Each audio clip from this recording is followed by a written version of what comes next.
ગયા વખતનો મારો પોતાનો અનુભવ કહું તો કોલેસ્ટ્રોલ વધુ આવ્યું હતું ને જે મેં કંટ્રોલ કર્યું. તો આ રીતે ભાગદોડની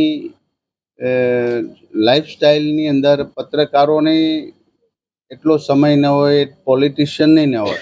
આ કેમ્પ ચોક્કસ દ્વારા અહીંયા જ્યારે આવું કેમ્પ હોય તો એમાં સ્વેચ્છાએ બધા જ લોકો પોતાનો ટેસ્ટ કરાવે અને તંદુરસ્ત જીવન જીવવા માટેનું જે પહેલું સુખ તે જાતે નેરા એ અહીંયા સાર્થક કરીએ છીએ.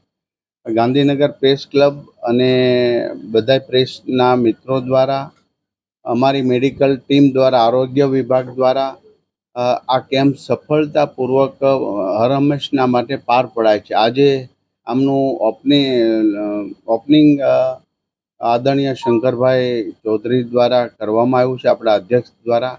હું શુભેચ્છા પાઠવું છું. કોઈને કોઈ પણ પ્રકારની તકલીફ ન હોય, સામાન્ય નાની નાની તકલીફો આમાં પકડાતી હોય છે, તો પહેલાંથી જ એનું આપણે ટ્રીટમેન્ટ કરવાથી એ સારું થઈ જતું હોય છે. હું આશા રાખું કે સૌનું જીવન તંદુરસ્તમય બને એવી ઈશ્વરને પ્રાર્થના કરું છું.